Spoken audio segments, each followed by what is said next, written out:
Hi and welcome back to another Alpha Challenge video. In this video we'll break down the new archetype Armor DK, which allows you to generate infinite amounts of armor using the new cards from Into the Emerald Dream.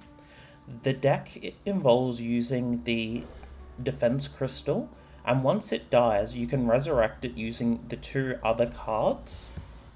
Ravenous Fell Hunter, which allows you to get more copies of your Defense Crystal, and then Ferocious Fellbat, which allows you to get some more of the Ravenous, or it allows you to get your Starship piece if you've used it. Cards that you want a mulligan for in this deck is Tusk Piercer, Defense Crystal, and the Nightmare of Lord Xavius. The idea is that you build up a Starship that's going to be able to deal with your opponent, because you can use Exodar to be able to do an OTK, but you're also using it to make sure that you outlast your opponent as well. So if you use all the AoEs that are in the deck, such as Infiltrate, which allows you to choose a minion then deal 3 to all other minions, or the 2 mana spell which allows you to deal 1 damage twice, those are other ways that you can deal with your opponent's board. You can also use Ceaseless Expanse if you need to be able to deal. There's also a few cards in the deck as well that can be used for draw. So when you're building a Starship, you can use Warp Drive, which is a 3 mana spell, and it means that you will you'll be able to draw 2 extra cards, and then their cost will also be reduced by 2.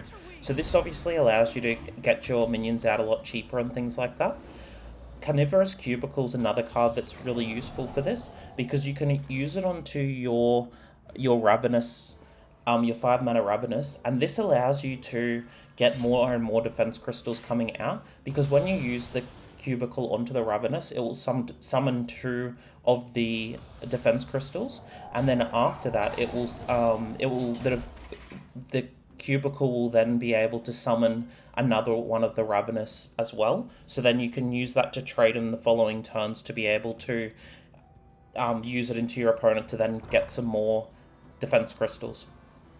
So going into the game, it's currently turn 4. I do have my Defense Crystal in my hand, and then I have the other minions that are here too. It's important, especially against Shaman, because they do have Hex, that you're protecting your Defense Crystal as best as you can, because it's essential that you use it so it can get the Death Rattle and the Resurrect proc off, so then you can use all your other minions on it.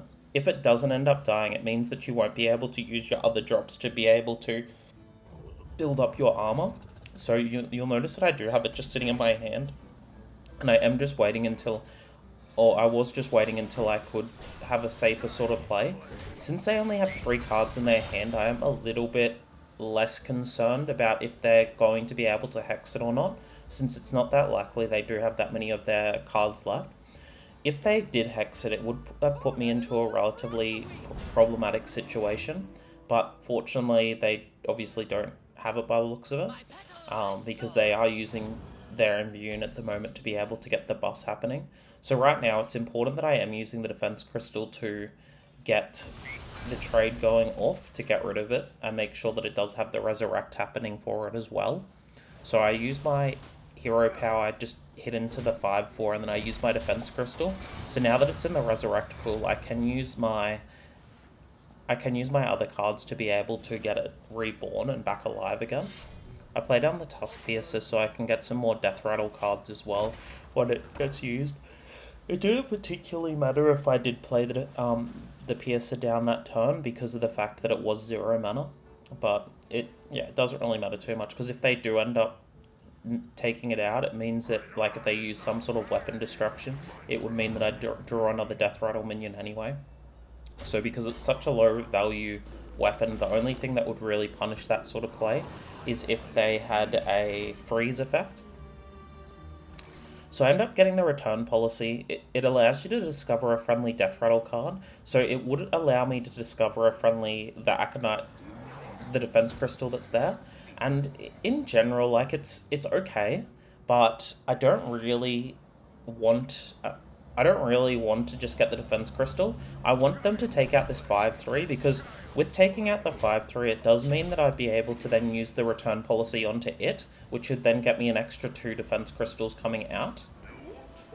They play down their Gorgonzormu, so I'm not really too concerned about what it's doing. And then they use their Aspect Embrace, so it does get them an extra immune, so it allows them to transform an extra time.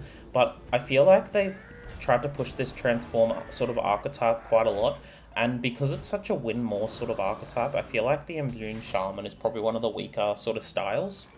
I end up drawing into the Rush turret, which I can use to trade into their 3/6, and then I can get the defense crystal going off as well.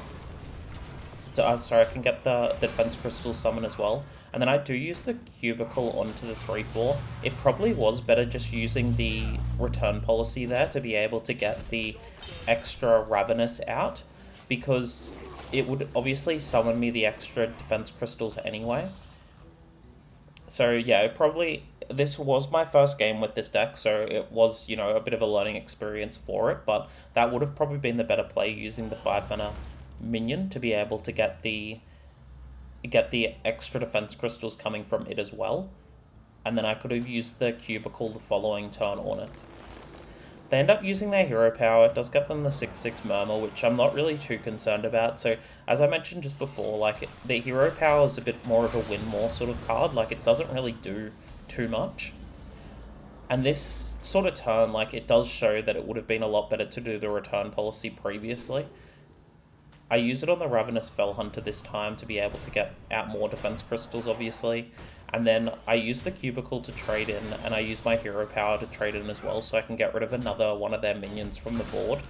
And with this sort of board state that I do have at the moment, I am relatively safe from anything that they can do, because I would be able to heal up all of the damage that they'd be doing to me. They end up hitting into all my minions. They get their Shadow Block to become a 10-mana minion, so it does end up getting to one of the rush ones. They will be able to trade in easily. I'm surprised that they didn't use the rush minion to be able to take out my... I'm surprised they didn't use the rush minion to take out my 3/4, because it would have probably left them with a stronger board state. I do obviously still have the Ravenous in my field, so I'll be able to get the extra defense crystals out.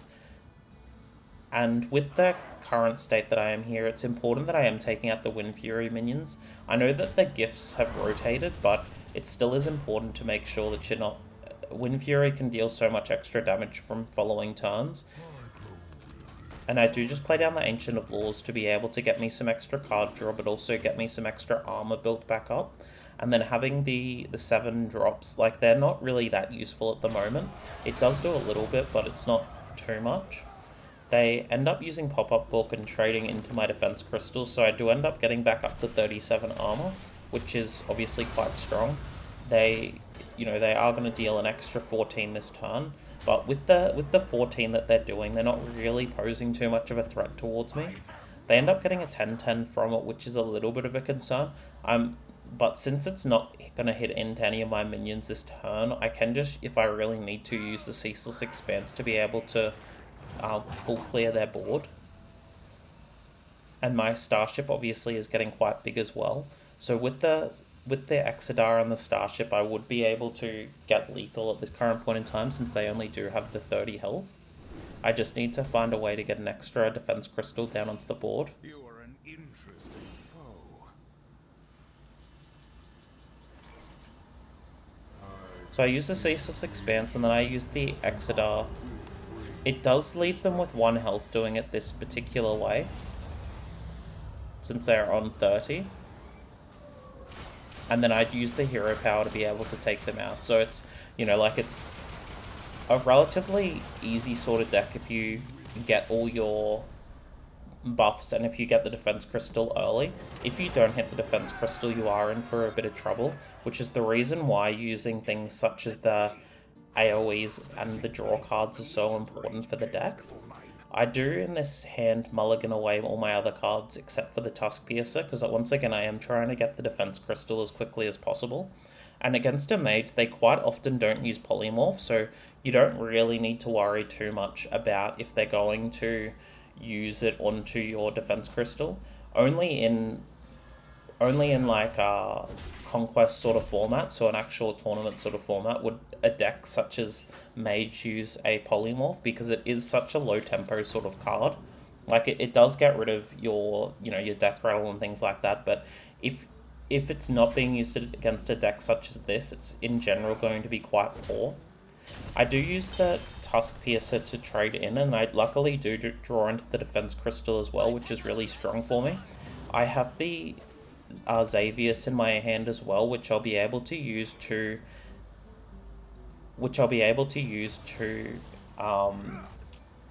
draw another minion out of my deck.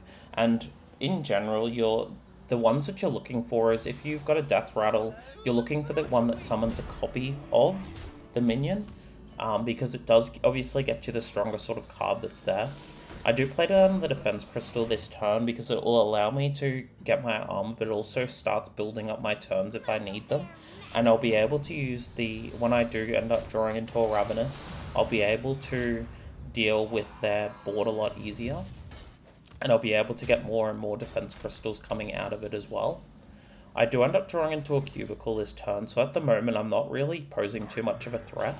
I do play down the Xavius to be able to look for a card, and I do find the Ravenous here as well. So I grab that one, especially since it does have a Reborn, because that's obviously another strong way that it ends up being, because you can use it and then you can get the extra buffs coming from it as well.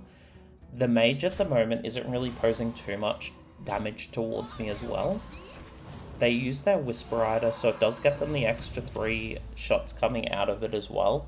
And fortunately for me, it doesn't end up trading very well. So they have to use their 2-3 to trade, so they do miss a little bit of damage doing it that way. But there wasn't really anything that was obviously going to be their best sort of play. I use the AoEs to clear the board because I don't really want to be dealing with such a large amount of minions that are there. And it in general is going to get me up to a safer sort of position to be going into.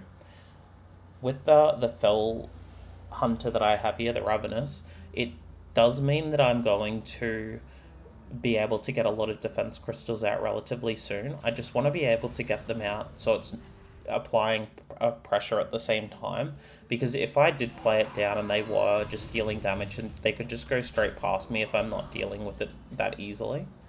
I draw into the Ancient of Lore here as well, so at the moment my hand is quite poor for what I need it to be, because I am looking and trying to be able to defend my health total. I don't really want to use the Starship just yet because there isn't too much that's there, so I do end up using the Return Policy to get the Death Rattle, but also get the second Defense Crystal out, because of the fact that if I were to not have the Defense Crystal here, they would have been able to pose quite a large amount of damage. They would have actually had lethal if I just played it down normally in that sort of situation. So obviously it was going to be best for me to make sure that I was using the defense crystal to protect my health total. I end up drawing Infiltrate now, which is really good going into my turn 5, because I can play down the Fell Hunter and then I can use the AoE to be able to clear it, but also then clear most of the board that's there as well. So I put it onto the 3-4 just so then I can clear most of the minions. I could have put it onto one of the Wisps, but in general, it doesn't really matter if it's a 3-4 or a 3-1. It's not really going to matter in the grand scheme of things. And I just want to make sure there's the least damage as possible coming through from their minions as well. They use the Shield Battery here, which then gets them the Photon Cannons. They will be able to trade into me. So if they don't end up taking out my 5-3, it does mean that I'll be able to establish quite a strong board going into the next turn with the cubicle. If they do take out the 5-3, it does mean obviously that I am getting more defense crystals out. They end up using the coil to be able to take out my defense crystal, and they use their charge minions to go face, so it obviously is posing a bit of damage towards me as well. And the Void Ray doesn't end up trading him, which is a little bit of a mistake. Like, the fact that I can now just get myself up to a defensive sort of total, they really should have kept the, they really should have used the Void Ray to trade then, because it meant that I was able to do a favorable trade, and it obviously got rid of an extra minion that's there for them. They summon another Void Ray, so they will be able to clear this board, obviously, but once again, like, it did put me into a positive sort of situation with them. What I do need to watch out for now is watch out for the Colossus, because the Colossus will be able to push quite a lot of damage going into the following turns. So I used the 7-5 to trade into the 5-4. I'm more than likely going to use the 7-5 to trade into the 5-4 that doesn't have the Divine Shield, and then I can use the Cubicle to get rid of the Ravenous that's there. Otherwise, another choice that I can do is launch the Starship and then use the Cubicle onto the Starship, so it gets me the extra buffs that is there, which I ended up opting for, and then it gets me the extra Starship piece that's there, so like it does get me a decent enough amount of armor gain coming from that. So that probably was the best sort of way to go for it, because then now with the Colossus, they aren't even going to be able to clear the defense crystal that's there that I summoned, and also it is going to be able to summon me more defense crystals that's coming out as well. And then obviously I do have a lot of armor here as well. So they end up trading into my defense crystals that I have summoned here, and with that I am in such a strong position that I do use the Warp Drive. It gets me extra cards. I also can use the defense policy here as well. I think I am just doing trading first, because there's not really any point of, like, I just need to build up armor basically. There's not really anything they can do to deal with me. I use a return policy here. I choose the... I don't know what I choose here. Like, I think it's the Fellbat, yeah. I choose the Fellbat. It gets me the 2 extra 5/3, so I do have the extra minions that I need. And then obviously with the armor that I have here, I am in such a strong position. And I do just let the Cubicle resummon the extra Starship that I have. And then they can use that Colossus, so it does end up obviously clearing those minions that are here. My Starship's obviously big enough to survive their Colossus, and then they end up putting more of the armor pieces into my pool for the Starship, and then I can use the other minions that are in my hand to obviously be able to clear them. They do use Ceaseless Expanse here as well, which is fine. Like, I don't really think that it is posing too much of a threat towards me anyway, since my board is so strong compared to them. I end up drawing into the Slumber as well, so I don't really need to do too much. Like, I'm in such a commanding position here. I do end up just launching the Starship, since they've already used their Ceaseless Expanse, so there won't be any particularly easy way to deal with my Starship piece that's there. And then I do just play down the Rush minion. It means that next turn, if I need to, I can take out their Divine Shield. And yeah, like, it's such a difficult situation for them, since they don't have very much health. Since they don't have very much health, and they don't have a board to be able to deal with my massive Starship that I have. And, you know, they've already used both of their Colossuses as well, so with 90 health, they're definitely in a very bad situation. So they play down their Wisp, they end up using the draw part of it, so they're just essentially going through the motions now. Like, the only thing that can really save them this turn is if they were to use the Blizzard coming from the weapon, because if the Blizzard since the Blizzard didn't come from the weapon, I do just have lethal on board, because I can use the Rush or just my Hero Power, and then I can use the 24 and the 10 to be able to deal lethal towards them. And besides from that, I do obviously have enough of the other minions that are here just to be able to establish towards them. Like, there wasn't any real sort of problem that I had to come from that. So I end up obviously getting the win there. This game I am going against another Demon Hunter, so with the mirror match for Demon Hunter, it is very grindy, so like, it's important that you are building a Starship that's quite big, and it's important that you're using your Death Rattles effectively as well. So what I did with this mulligan that I had, I knew that Exodar would be essential, so I kept it in this opening hand since it will be a slower sort of game. I also kept the Tusk Piercer, obviously, because it's the best turn 1 card that you have in the deck. It's the only 1 mana card besides from red card in the deck, so it obviously is going to be the best card to start with. It allows you to draw one of your Death Rattle minions as well, so it's a guaranteed tutor of one of the cards that you need. And if it does end up hitting the Defense Crystal, you are in quite a positive sort of situation. I did draw into the second Tusk Piercer, which was good for me, so I just play it down as well. With the 5 mana one I have as well, so I'll be able to go Defense Crystal into the 5 mana spell too, which will be really strong. They end up using their Outcast spell, and then they use their Demon Claws, they use their hero power to be able to trade it into me, so at the moment I am sitting perfectly fine. I do use the Rush minion to be able to trade it into their 1 mana drop, which allows me to obviously establish some tempo going into their turn that's here. They use their 1 mana draw card, which is fine, so that looks like they're using more of a draw sort of version of the deck, which does mean that in the later turns they potentially could have their Kill Jaden ready before I have a potential Kill Jaden. I did trade first here just to make sure that I could see if I drew into the Defense Crystal. I didn't need to use the hero power beforehand. I just used it obviously to, get the extra mana used for my quest. There wasn't really any benefit that came from it though. They use their Tusk Pierce to be able to hit into me, so it does obviously deal an extra damage. I use the Warp Drive here to draw extra cards. The Grim Harvest is a decent draw, and the Defense Crystal is obviously even better. I do just slam the Defense Crystal down just to be able to get myself ready. With the 5 mana minions that I have, the 5 mana minion that I have here, I can use that next turn if I need to, because there isn't going to be a way to clear it. That was a mistake, them using the weapon swing there, because it allows me to get my Defense Crystal ready, because I can just trade into their Defense Crystal then, and it gets me the buff occurring.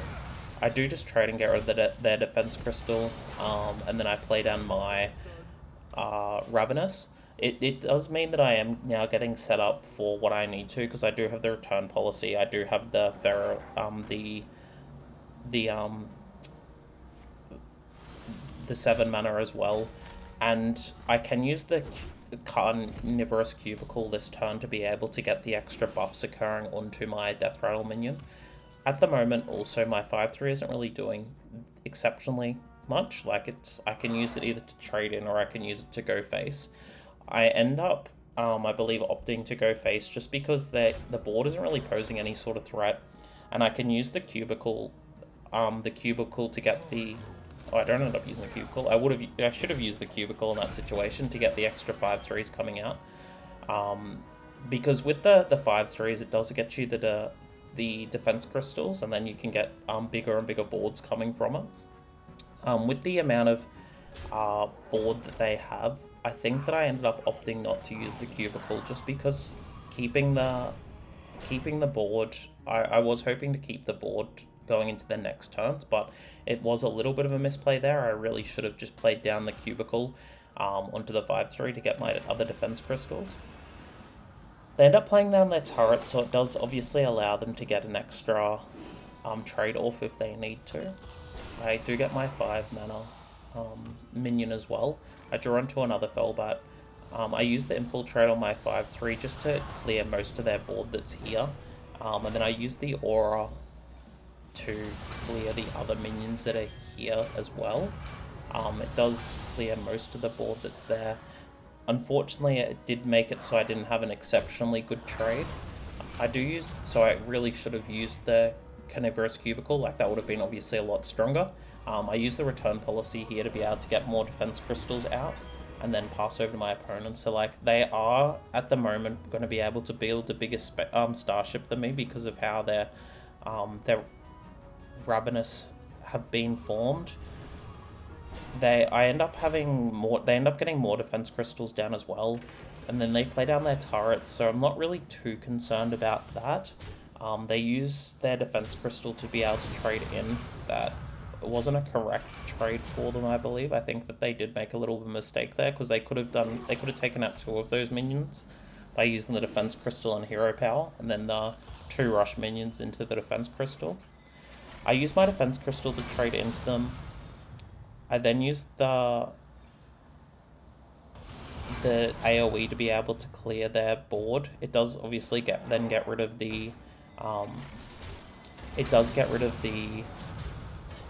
carnivorous cubicle that they have, and I just trade into the 5/1 just to be able to get it, so then they can't play another carnivorous cubicle down. Their starship is quite a bit bigger than mine as well, because of the fact that they did have the extra cubicle buffs coming out. So once again, that was obviously a misplay, not using the carnivorous cubicle, but it's just something I've got to deal with for it. They play down their Ravenous. They then trade in the defense crystals to my defense crystal. Obviously, it's best clearing as many as you can to make sure that it's not too much of an issue that's there. With my defense crystal, I do trade into their defense crystal as well. I play down the 7/5 and just go face, because next turn I'm hoping that I'll be able to use the Fellback to get more Ravenouses coming out, or I'll use the carnivorous cubicle onto the Ravenous as well. The previous turn, what I realized in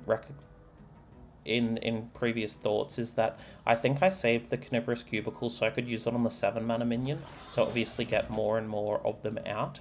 That's the reason why I got this sort of established board that's here. I was at least hoping for that to be the case. They use their 5/3 to go face, which isn't a particularly great idea. I use my 7/5 to go face as well, and then I can use the carnivorous cubicle now to be able to get more of the 7/5s. And then after that, I can use the infiltrate to be able to go onto my carnivorous cubicle to be able to get all of my defense crystals coming out of the Ravenouses. And then I just pass over to my opponent, so the cubicle ends up getting the extra 7/5 out as well. So with this board state that I currently have, I am sitting quite strong. They use their Spectral Sight to be able to draw extra cards. With the extra defense crystals that I have here, it does mean that I'm in quite a good situation to be able to use Exodar when I need to as well, because of the amount of health that I do have sitting onto the board, amount of damage that I do have sitting onto the board as well. They do end up trading into my defense crystals. They have 2 3/1s as well, so if I need to, I can use an AoE to clear. I do end up drawing into the Aura, which allows me to, which would allow me to do some decent trades if I need to as well. The important thing that I'm doing here is making sure that their armor total is quite low, because if they do generate a lot of armor, it would be a bit of a problem for me. I end up trading into the 7/5 first, just so then I can get all of their minions down that I need to. Yeah, so I play down that. I traded into the cubicle as well, obviously, to get rid of them from being able to get the 7/5s. And then I use my hero power to be able to get the defense crystals. Because with the board state that I have at the moment, if they traded into my Ravenouses, they'd be able to get it. So I would lose some of my defense crystals coming from it as well. And it does obviously mean that they won't be able to have an extremely big board state against me too. They end up trading into my 7/5. I obviously still do have the cubicle here as well. They do have a wall at the moment of defense crystals. And I think they use their infiltrate here to be able to AoE the board. They trade into my cubicle and then pass, I guess, since they didn't use the infiltrate. It definitely wouldn't be a great situation to use infiltrate here anyway. So I draw into the slumber here as well, which is fine. I'm just going to be using my getting my defense crystals out anyway. So I use I use the different spells to be able to make sure that I get all of my defense crystals out that I can. And obviously it means that I'm not going to be overdrawing the amount of defense crystals that are here as well. I'm just looking at the size of my starship. So their starship is still a little bit bigger than mine, but I still have the defense crystals sitting on the board. So as you can see, these matches do end up becoming quite grindy, because with all the different starships that you end up summoning and then the AoEs that are here as well, you are able to get quite a lot built.